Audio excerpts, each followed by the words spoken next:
જય સ્વામિનારાયણ. શ્રી સ્વામિનારાયણ ગુરુકુળ રાજકોટ સંસ્થાન દ્વારા આયોજિત SGI ઓનલાઈન ગુરુકુળમાં આપનું હાર્દિક સ્વાગત છે. હું વિશાલ મહેતા. આજે આપને ઇંગ્લિશ સબ્જેક્ટની અંદર ટેન્સ નામનો ટોપિક સમજાવીશ. વિદ્યાર્થી મિત્રો, ટેન્સ શબ્દ આવ્યા પછી તરત જ આપણા મગજની અંદર સાથે સાથે એક ટેન્શન નામનો શબ્દ ઘૂસી જાય. કારણ કે ટેન્સ આવે એટલે તરત જ એની અંદર ઘણા બધા ટેન્સ આવે, ઘણા બધા એના પ્રકારો આવે. આ પ્રકારો આવે એટલે તરત જ આપણને એમ થાય કે ટેન્સ એટલે ટેન્શન. પણ ટેન્સ શબ્દ છે તે દરેક ભાષામાં મહત્વનો છે. તો સૌપ્રથમ આપણે ટેન્સ છે તેના રૂટમાં જશું. ટેન્સ શબ્દ છે, ટેન્સનો અર્થ થાય છે કાળ. થોડુંક આપણે રૂટમાં જઈએ તો ટેન્સ શબ્દ છે તે ટેન્સ શબ્દ છે તે લેટિન શબ્દ ઉપરથી આવેલો છે. તે લેટિન શબ્દ છે ટેનસ. ટેન્સ શબ્દ છે તે લેટિન શબ્દ ઉપરથી આવ્યો છે ટેનસ. ટેનસ ઉપરથી આપણે જોઈએ તો ઇંગ્લિશની અંદર એક શબ્દ બનેલો છે ટાઈમ. તો એનો મતલબ થશે ટેન્સ એટલે સમય. આજે ઘણી વખત આપણે કપરો સમય છે, કેવો સમય છે, આવો શબ્દ જ્યારે આપણે બોલતા હોય ત્યારે ટેન્સ એટલે સમય. વોક્યુબલરી શબ્દની ભાષાની દ્રષ્ટિથી જોઈ તો ટાઈમ એટલે સમય. આપણે અહીંયા ટેન્સ શબ્દ એટલે કે કાળ એટલે સમય. સમય બોલ્યા પછી તરત જ આપણા મગજની અંદર સમય કેટલા, તો હું તમને એવું કહું કે ચાલો સમયનું વિભાજન કરવું હોય તો તમે કેમ કરશો? તો તમારા મગજની અંદર કાળ બોલશો, સમય બોલશો એટલે 3 પ્રકારના સમય આવશે. 3 પ્રકારના સમય કયા કયા? તો તે એક ભૂતકાળ એટલે જેને આપણે વીતી ગયેલો સમય કહીએ. બીજો સમય એટલે કયો? કે જે હાલમાં છે.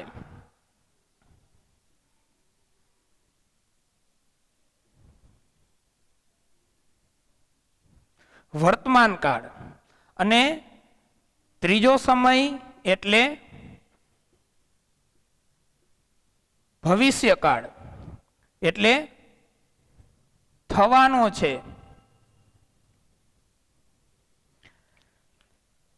જે ઘટના ગઈકાલે ભૂતકાળમાં બની ગઈ છે તે દર્શાવવા માટે ભૂતકાળ વપરાય છે. હાલમાં ચાલુ છે તે માટે વર્તમાન કાળ વપરાય છે. અને ભવિષ્યમાં આ ક્રિયા બનવાની છે તે દર્શાવવા માટે ભવિષ્યકાળ વપરાય છે. હવે આ 3 કાળ છે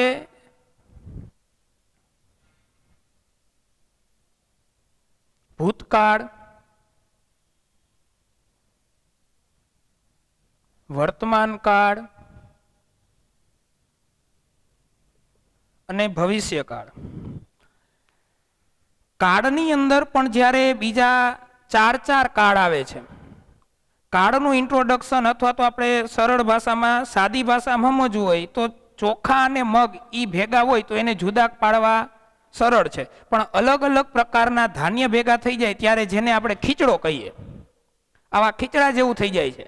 સામાન્ય રીતે આપણને સાદો વર્તમાન કાળ આવડી જાય, પણ પછી સાદો વર્તમાન કાળની સાથે પાછો સાદો ભૂતકાળ, ચાલુ ભૂતકાળ, બધા ભૂતકાળ ભેગા થઈ જાય ત્યારે તે સમજવા માટે આપણા મગજની અંદર એક પ્રકારનો કોમ્પ્લિકેટેડ લોચો થઈ જાય છે. તો આપણે તે કાળને સમજવા માટે એક તમને કહું કે કાળ સમજવા કેવી રીતે? તો કાળને સમજવા માટે તેના માટે તે કાળદર્શક શબ્દ સમજવો પડે અને સાથે સાથે ક્રિયાપદ સમજવું પડે. ક્રિયાપદ છે તે દરેક કાળમાં કોઈ પણ ભાષાની અંદર દરેક ક્રિયાપદ મહત્વનું છે. ઇંગ્લિશમાં એવું કહી શકાય કે without a verb we can not make a sentence. Verb એટલે કે ક્રિયાપદ વગર આપણે વાક્ય બનાવી શકતા નથી. અને બીજું છે even a verb can make a sentence. પણ એક વર્બ એટલે કે માત્ર ક્રિયાપદ પણ સેન્ટેન્સ બનાવી શકે છે. એટલે સરળ ભાષામાં કહીએ તો વર્બ છે, ક્રિયાપદ છે, તે આખા વાક્યનો આત્મા છે. જેવી રીતે આપણા શરીરની અંદર આત્મા, જેને ગોડ કહીએ, ભગવાન કહીએ, અલ્લાહ કહીએ કે જે પણ નામ દઈએ, તે જે મહત્વનું છે તેવું મહત્વનું કામ ક્રિયાપદનું છે અને તે કાળને મહત્વનું ધ્યાનમાં લેવાનું છે. તો વર્તમાન કાળ છે, ભૂતકાળ છે અને ભવિષ્યકાળ છે.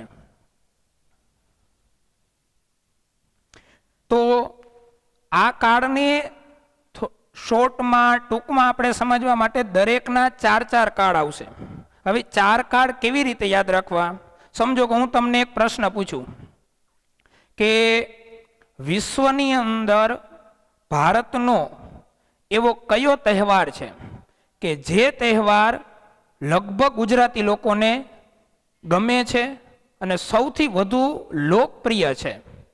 તમારા મગજની અંદર એનો જવાબ આવ્યો હશે. બરાબર? કયો જવાબ આવ્યો? નવરાત્રિ. આ એવો તહેવાર છે કે જે તહેવાર મોટામાં મોટો છે અને સૌથી વધુ મજા આવે છે. તો આ નવરાત્રિ તહેવારને ધ્યાનમાં રાખીને આપણે કાળના પ્રકાર યાદ રાખવાની પ્રયત્ન કરશું. તો કાળના પ્રકાર છે મુખ્ય 3: ભૂતકાળ, વર્તમાન કાળ અને ભવિષ્યકાળ. એની નીચેના એમાં પાછા 4 પ્રકાર છે: સાદો ભૂતકાળ,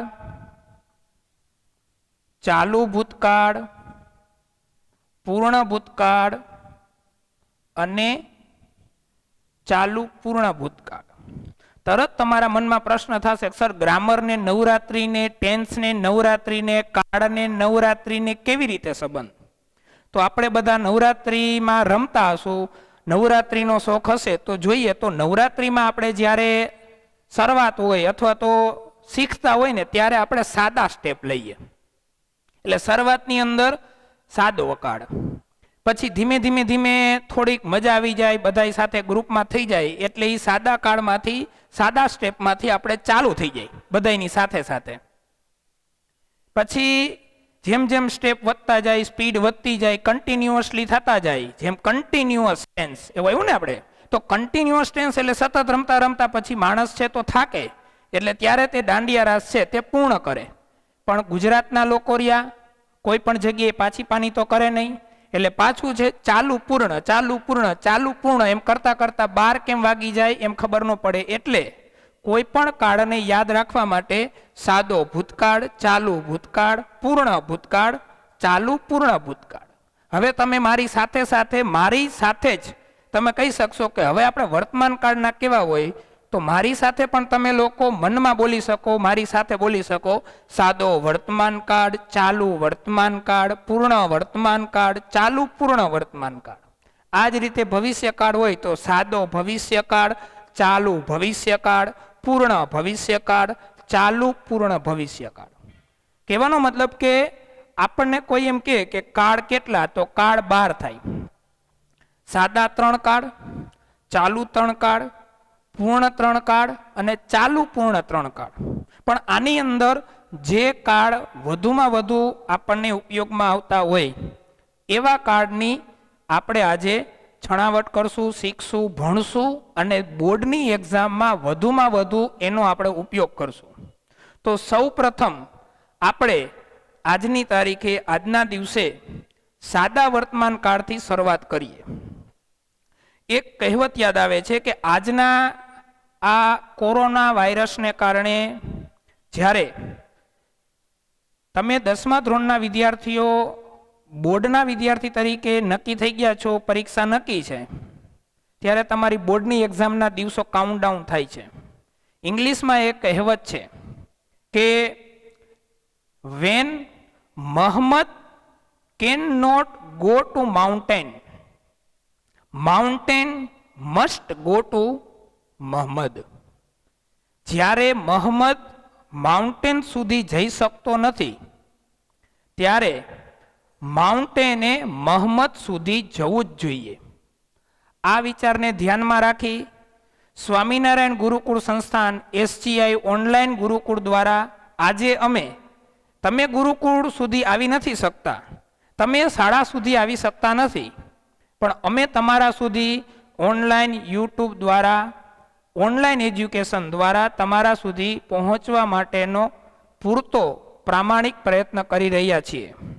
તો ચાલો આપણે અત્યારે ટેન્સની અંદર સૌ પ્રથમ ટેન્સ અને તે એટલે કે સાદો વર્તમાન કાળ સિમ્પલ પ્રેઝન્ટ ટેન્સ શીખશું.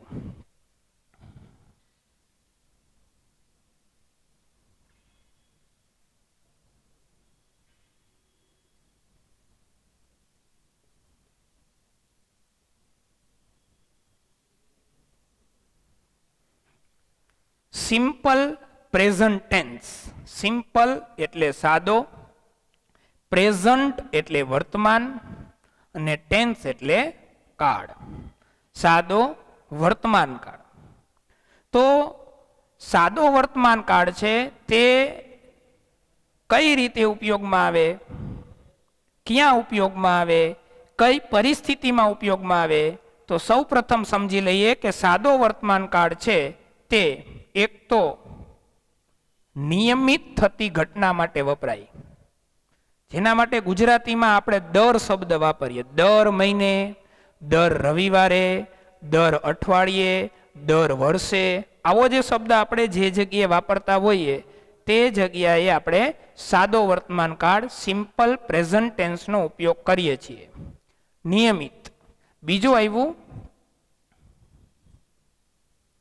રોજિંદી ઘટના. રોજિંદી ઘટનાનો મતલબ થશે જે આપણે ડેઈલી અથવા તો એવરી ડે. હું દરરોજ 5 વાગે ઉઠું છું, હું રોજ 2 કલાક પૂજા કરું છું. આવા જે શબ્દો છે તે રોજિંદી ક્રિયા થઈ. બીજું કુદરતી રીતે જે ઘટનાઓ રેગ્યુલર રોજિંદી થાય છે, જેમ કે સૂર્ય પૂર્વ દિશામાં ઉગે છે, તો આ રોજિંદી ક્રિયા થઈ. તો રોજિંદી થતી ક્રિયાઓ છે તે પણ સાદા વર્તમાન કાળમાં વપરાય છે. સાથે સાથે અમુક સનાતન સત્ય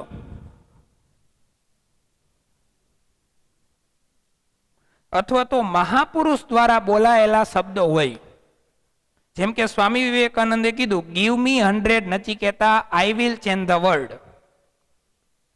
2 + 2 = 4. તો આ જે સનાતન સત્ય છે, તો આવા સનાતન સત્યની અંદર પણ સાદો વર્તમાન કાળ વપરાય છે. તેના પછી આપણે આગળ જોઈએ તો જ્યારે કોઈ પણ કાળ સમજીએ ત્યારે તે કાળને સાથે અમુક કીવર્ડ્સ હશે. આપણે 10મા ધોરણના વિદ્યાર્થી તરીકે તે કીવર્ડ્સને આધારે ક્રિયાપદની ખાલી જગ્યા પૂરવાની થશે. ક્રિયાપદ આપેલું હશે તો તે ક્રિયાપદ છે તેનું કયા કાળનું કયું રૂપ મૂકવું તે સમજવા માટે જે કીવર્ડ્સ છે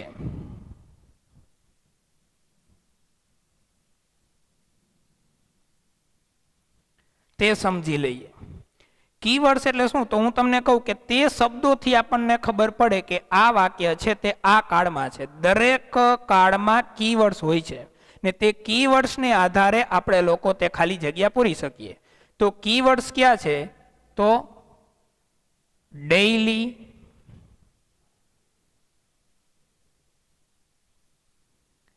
એવરી ડે. બીજું એવરી વાળા દરેક શબ્દ, every month, every year, every second, every month, every festival, every Diwali. આવું આપણે કહીએ ને, અમે દર દિવાળીએ નવા કપડાં લઈએ, તો આ દર દિવાળીએ અમે નવા કપડાં લઈએ છીએ, તો આ વાક્ય શું? સાદા વર્તમાન કાળનું. આવી રીતના ડેઈલી, એવરી ડે, એવરી એ કાળદર્શક શબ્દો છે. આવા બીજા શબ્દો પણ છે. ઓલવેઝ.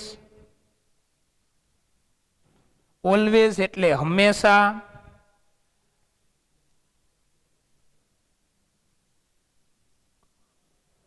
સમટાઈમ. સમટાઈમ એટલે ક્યારેક ક્યારેક.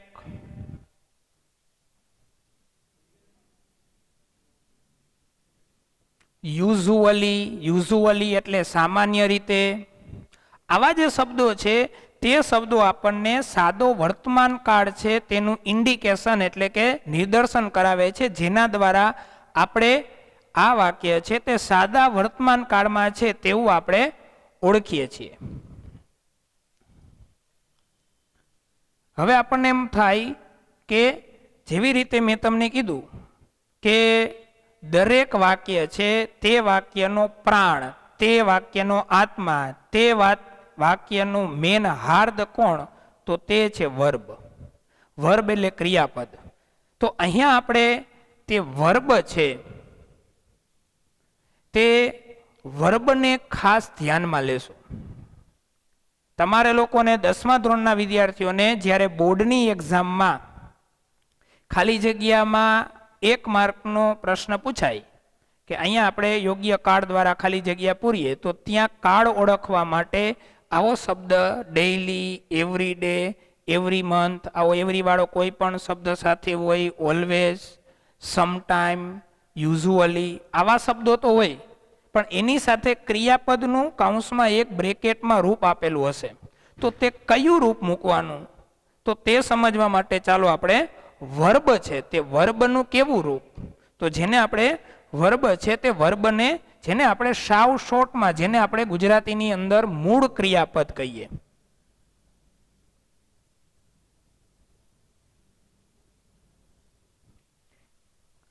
ક્રિયાપદનું કયું રૂપ મૂકવાનું?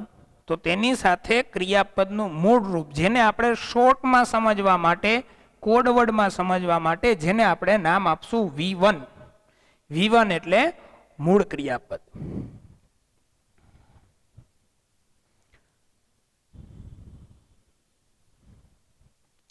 હવે આપણે આગળ વધીએ કે શું દરેક વાક્યની અંદર શું V1 જ આવે? નહીં.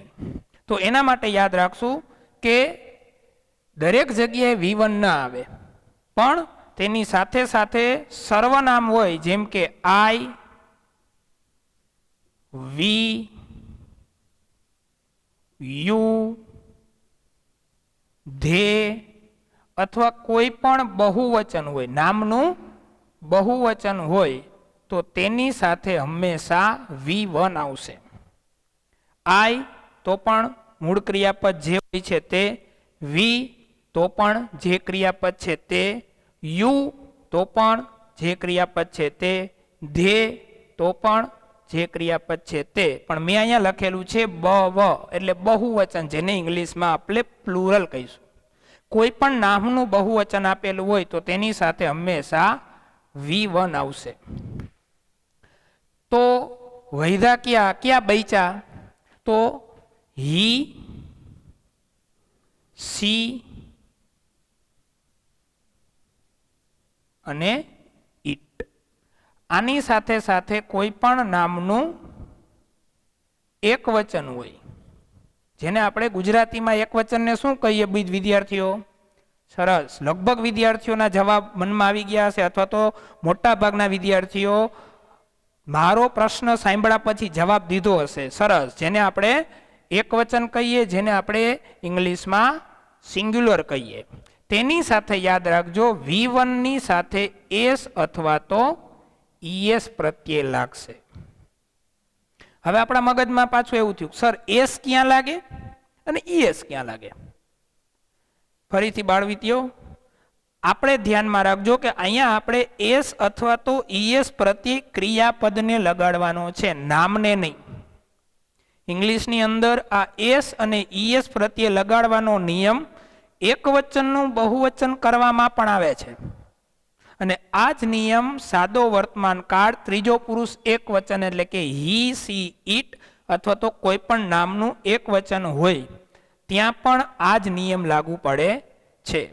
તો ચાલો આપણે એના એક એક નિયમ જોઈએ. તો આ જે એસ અથવા તો ઈએસ ક્યાં લાગશે? તો સૌ પ્રથમ યાદ રાખજો, ટૂંકમાં યાદ રાખવા માટે, જો નામને છેડે S, double S, SH, CHO અથવા એક્સ હોય તો એનું બહુવચન કરતી વખતે આપણે જેમ એસ કે ઈએસ લગાડી છે ને, જેમ કે બોક્સ હોય તો તમે બોક્સીસ કરી નાખો છો, બેન્ચ હોય તો બેન્ચીસ કરી નાખો છો, બસ હોય તો બસીસ કરી નાખો છો. પણ તે જગ્યાએ એસ કે ઈએસ લગાડ્યા પછી શું થાય? તો ત્યાં નામનું બહુવચન થાય. અહીંયા આપણે આ જ નિયમ છે, પણ તે ક્રિયાપદને લાગશે. જો ક્રિયાને અંતે એસ, જો ક્રિયાને અંતે double S, SH CH O અથવા X, double S SH CH O અથવા X હોય તો યાદ રાખજો તેને શું લાગશે? ES લાગશે. અને તે પણ ક્યાં લાગશે? ખાસ યાદ રાખજો, ત્રીજો પુરુષ એક વચન. આને શોર્ટકટમાં યાદ રાખવું હોય તો 3.1 કી, 3.1 એટલે કે ત્રીજો પુરુષ એક વચન 3.1. હી સી ઇટ એટલે કોઈ પણ નામ એક વચનમાં હોય ત્યારે ક્રિયાપદને એસ કે ઈએસ લાગશે. સામાન્ય રીતે એસ લાગે છે, પણ ક્યાં ઈએસ લાગે છે તે આપણે જોઈ. એના પછી બીજો એક નિયમ, ગણિતમાં જેમ કેમ સૂત્ર હોય એવી રીતે આપણે સૂત્રમાં યાદ રાખીએ. વ્યંજન પ્લસ વાય બરાબર IES છે ને? મજાનું સૂત્ર જેવું આખું વાક્ય જ નહીં યાદ રાખવાનું. આની અંદર પણ તમને કહી દઉં કે તમે આમ યાદ રાખશો, ડબલ S SH એટલે આની અંદર એક S નીકળી ગયું, એક S વધ્યો, પછી H વધ્યો, અહીંયા CH O અને X, SH CH double S SH CH O અથવા X, તો એમાં શું લાગશે? ES લાગશે. હવે અહીંયા મેં લખ્યું છે વ્યંજન પ્લસ વાય બરાબર IES. આપણને એમ થાય કે ગણિતનું આ ચેપ્ટર જેવું થઈ ગયું. અહીંયા યાદ રાખજો કે જો ક્રિયાપદને અંતે વાય હોય અને એના પહેલા વ્યંજન હોય તો વાય નો શું થઈ જશે? I કરીને ES લાગશે. આપણે અહીંયા આના એક ઉદાહરણ જોઈ લઈએ. જેમ કે ડબલ S, તો જેમ કે ટુ પાસ, પાસીસ,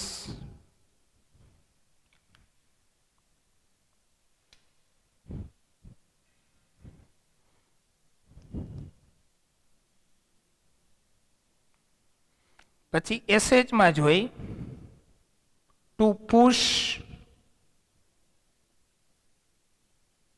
પુશીશ, ઓમાં જોઈ to go, goes, to fix, fixes. હવે એના પછીનો બીજો આપણે નિયમ જોયો કે વ્યંજન પ્લસ વાય બરાબર IES. તો નામને ક્રિયાપદને અંતે વાય હોય અને વાયની પહેલા વ્યંજન હોવું જોઈએ, સ્વર નહીં. જેમ કે અહીંયા લખેલું છે કે ટુ ક્રાય. જુઓ વિદ્યાર્થીઓ, અહીંયા આપણે વાય છે ને વાયની પહેલા આર વ્યંજન છે એટલે વાયનો આઈ થઈ જશે, એટલે CRIES, ક્રાય. બરાબર? એવી રીતે બીજું ક્રિયાપદ જોઈએ ટુ ફ્લાય. તો ફ્લાય નું શું થઈ ગયું? Flies, FLIES, flies. ચાલો, એના પછીનો એક બીજો નિયમ છે.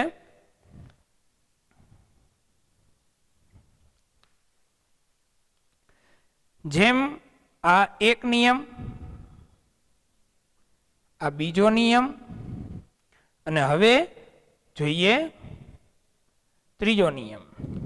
ત્રીજો નિયમ છે તેની અંદર પણ એ જ રીતનું સૂત્રાત્મક યાદ રાખશું. સ્વર પ્લસ વાય બરાબર S. હવે તમે ફટ દઈને કહી દઈ શકશો કે સર ક્રિયાપદને અંતે S હોય અને S ની પહેલા સ્વર હોય તો શું થશે? માત્ર ES નહીં લાગે, માત્ર S લાગશે. ચાલો આપણે એનું એક્ઝામ્પલ જોઈ લઈએ. જેમ કે ટુ પ્લે,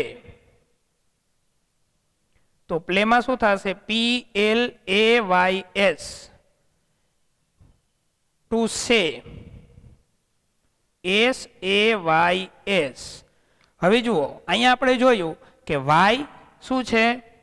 એના પહેલા શું છે? L. L શું છે? વ્યંજન, એટલે વાય નો શું થઈ ગયો? I કરીને ES લાગ્યો. હવે અહીંયા જોઈએ વાય, વાયની પહેલા શું છે? એ શું છે? સ્વર, તેથી માત્ર એસ લાગેલો છે.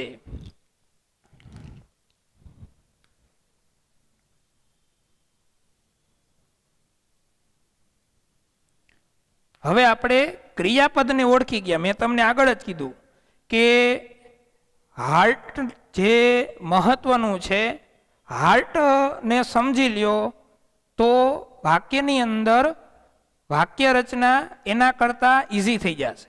આપણે વાક્યની અંદર ક્રિયાપદને જોયું, ક્રિયાપદ છે તેની અંદર એસ ક્યાં લાગ્યો? સામાન્ય રીતે ઈએસ ક્યાં લાગ્યો? વાયનો આઈ કરીને ઈએસ ક્યાં લાગ્યો? અને વાયનો આઈ ન કરતા માત્ર એસ ક્યાં લાગ્યો તે આપણે જોયું. હવે આપણે સાદા વર્તમાન કાળ છે તે સાદા વર્તમાન કાળની અંદર બે ક્રિયાપદ એવા છે કે જે તમે લોકો લગભગ પ્રાઇમરી ધોરણથી ભણો છો, કે જે પરિસ્થિતિ ઘટના દર્શાવે છે. બીજું ક્રિયાપદ છે કે જે માલિકીપણું દર્શાવે છે. તેવા બે ક્રિયાપદ છે, તે છે ટુ બી અને ટુ હેવ. કારણ કે આ શબ્દો છે તે પણ વર્તમાન કાળ જ સૂચવે છે. ટુ બીમાં શું આવશે? એમ, ઇઝ અને આર. હેવમાં શું આવશે?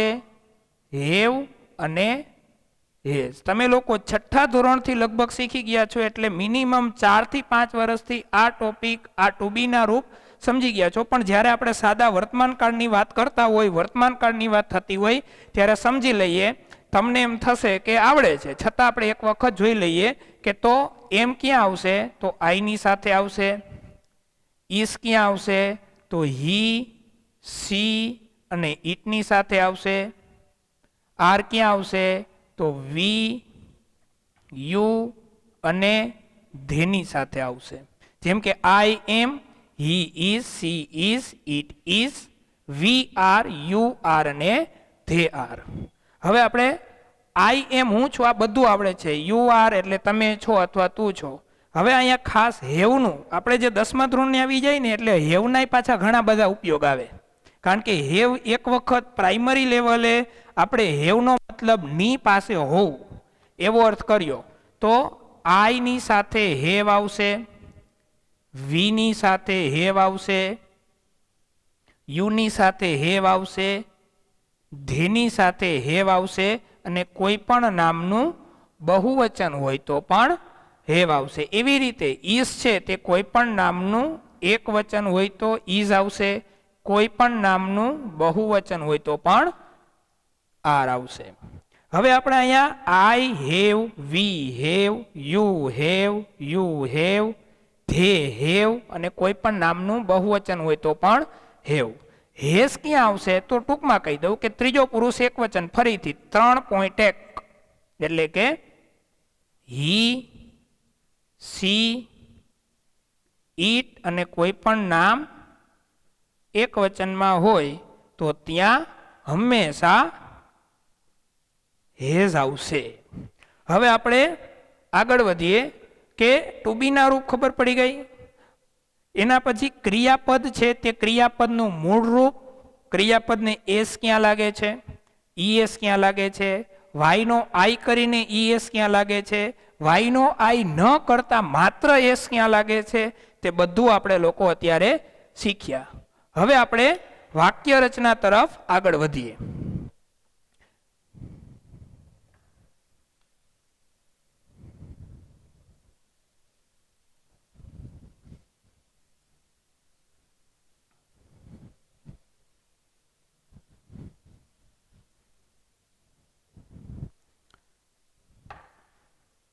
ગુજરાતી ભાષા અને અંગ્રેજી ભાષા બંનેની વાક્ય રચનામાં થોડો ઘણો ફરક છે.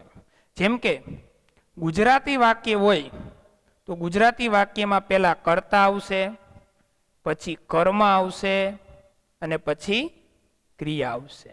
જેમ કે તે રોટી ખાય છે તો તે કર્તા છે, રોટી કર્મ છે અને ખાય છે ક્રિયા છે. અંગ્રેજીમાં આના કરતાં થોડુંક અલગ છે. અંગ્રેજીની અંદર પેલા કર્તા આવશે. આપણે હવે 10મા ધોરણના વિદ્યાર્થી છીએ, તેથી થોડાક ઇંગ્લિશ વર્ડને સમજીએ, જેને આપણે કર્તાને ઇંગ્લિશમાં શું કહીશું? સબ્જેક્ટ. સબ્જેક્ટ એટલે કર્તા. કર્તા પછી આવે છે ક્રિયાપદ, જેને આપણે વી એટલે ખબર પડી બાળકો? વી એટલે વર્બ. હવે આપણે 10મા ધોરણમાં શોર્ટકટમાં સમજીએ તો સબ્જેક્ટ પ્લસ વર્બ, કર્તા પ્લસ ક્રિયાપદ. હવે ક્રિયાપદનું મેં તમને કીધું એટલે જો આગળ મેં તમને સમજાવેલું બધું તમને યાદ હશે જ કે ક્રિયાપદ આવે એટલે મૂળ ક્રિયાપદ આવશે કે એસ કે ઈએસ આવશે. એટલે આપણે અહીંયા V1 કૌંસમાં એસ ઈએસ આવું દર્શાવું છું. હવે મેં તમને આગળ એસ કે ઈએસ ક્યાં લાગે એ બધું ડીપમાં સમજાવ્યું છે, એટલે હવે ખાલી માત્ર અહીંયા લખું સબ્જેક્ટ પ્લસ વર્બ પ્લસ કર્મ. કર્મ એટલે શું? તો કર્મ એટલે ઓબ્જેક્ટ પ્લસ અન્ય શબ્દ, જેને આપણે ટૂંકમાં કહેશું શું? અધર વર્ડ્સ, OW. હવે આપણે આગળ વધીએ કે વાક્ય કેવી રીતે બને. આપણે ગુજરાતી મીડિયમમાં ભણી છીએ અને ગુજરાતી વાક્ય રચના આપણને સહેલી આવડે છે. તો જનરલી 10મા ધોરણના વિદ્યાર્થીઓને એમ થાય કે સર બધું આવડે પણ વાક્ય બનાવતા નથી આવડતા. વાક્ય કેમ બનાવવું, ગુજરાતી વાક્યનું અંગ્રેજી કેમ કરવું? તો એક સરસ મજાની શોર્ટકટ કી તમને સમજાવું છું કે જે દરેક કાળની અંદર તમને લાગુ પડશે. સમજી લેજો કે કોઈ પણ વાક્ય લખી તેની અંદર આ ફોર્મેટ સમજવાનું. ગુજરાતીમાં આપણે વાક્ય લખી કે રાજન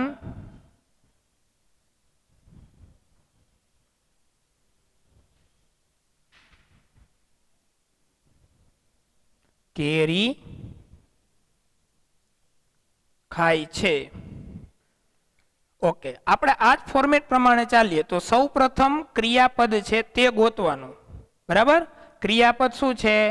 ખાય છે. યાદ રાખજો, કોઈ પણ વાક્યનું અંગ્રેજી કરતી વખતે પહેલા ક્રિયાપદ ગોતવાનું. ક્રિયાપદ ક્રિયા શું થાય છે? ખાય છે. પછી તે ક્રિયાપદને પૂછવાનું કોણ ખાય છે?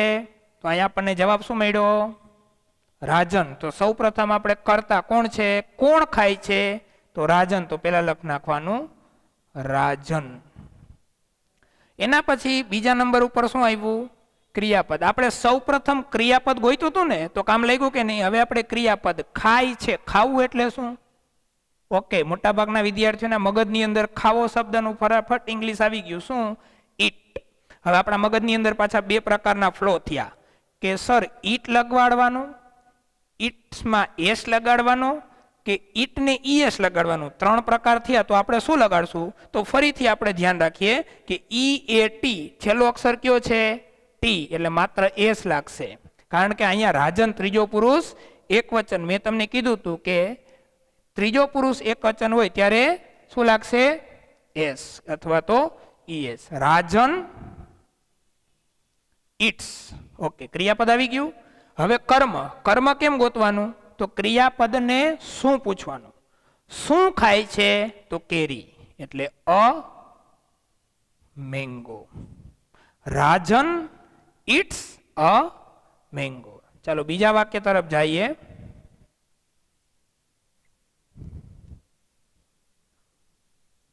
અમે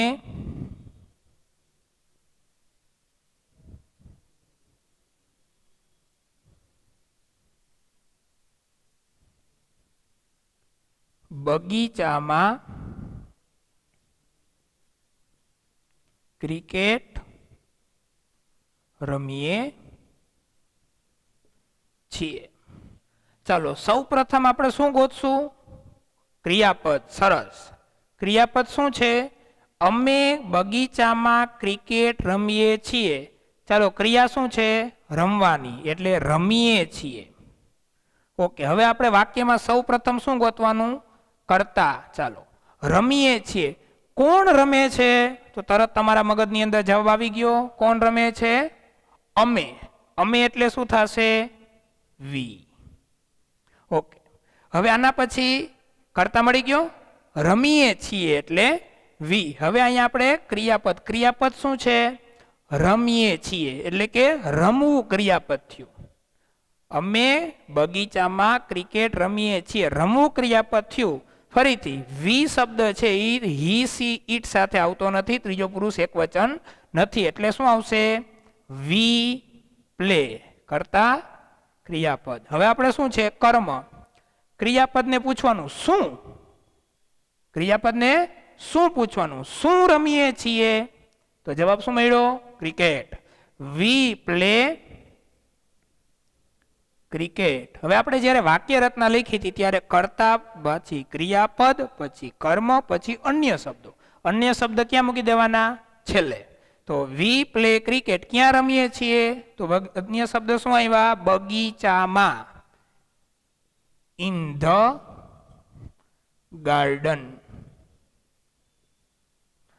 હવે મેં તમને આના પહેલા અમુક એવા શબ્દો લખાવ્યા હતા કે always, sometime, daily, every day, usually.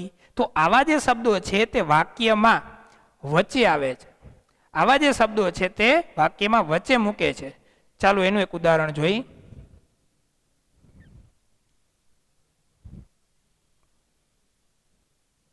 રમણ અને નિલેશ હંમેશા સાચું બોલે છે. ચાલો બે ઉદાહરણ ઉપરથી તમે લોકો અત્યારે ફટાફટ જવાબ આપી શકશો. મારો પહેલો જ પ્રશ્ન છે કે વાક્યમાં ક્રિયાપદ શું છે? ઓકે, બોલે છે. કોણ બોલે છે? તો રમણ અને નિલેશ. ફરીથી ધ્યાન રાખજો બાળકો, અહીંયા આપણે રમણ અને નિલેશ એવા બે શબ્દો વાપર્યા છે, તેથી તે 3.1 ત્રીજો પુરુષ એકવચન નથી, બે થઈ ગયા એટલે શું થઈ ગયું? બહુવચન. કોણ બોલે છે? રમણ અને નિલેશ. રમણ એન્ડ નિલેશ. યાદ રહી ગયું? કરતા મળી ગયો? ઓકે. હવે બોલે છે, બોલવું એટલે શું? ઓકે, સરસ. મોટા ભાગના વિદ્યાર્થીઓના મગજની અંદર મેં કીધેલા શબ્દનું ઇંગ્લિશ આવી ગયું હશે. કયું આવ્યું છે? Speak. Raman and Nilesh speak. વિદ્યાર્થીઓ, અહીંયા તમારામાં ઘણા ખરા વિદ્યાર્થીઓ ઉતાવળમાં એવી ભૂલ કરે કે માત્ર રમણ છે એને ધ્યાનમાં લે તો સ્પીકનું સ્પીક્સ કરી નાખશે, પણ આવું નહીં કરવાનું. સ્પીક લખવાનું. રમણ એન્ડ નિલેશ સ્પીક. થઈ ગયું? શું બોલે છે? શું બોલે છે? શું બોલે છે? સાચું. રમણ એન્ડ નિલેશ સ્પીક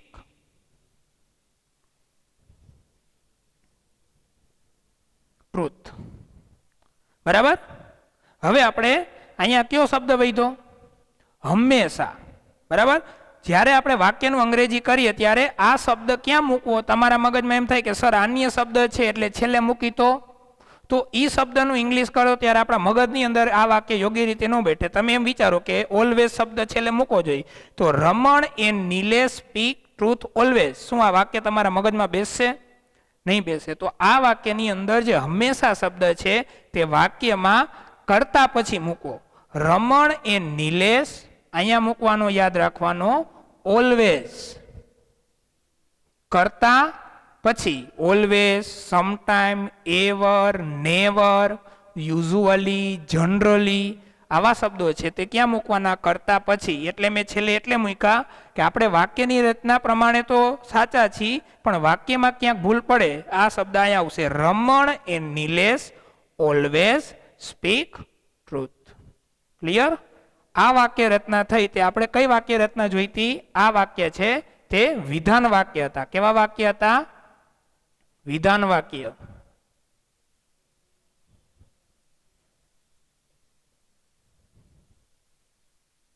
જેને આપણે ઇંગ્લિશમાં એસર્ટિવ સેન્ટેન્સ કહેશું.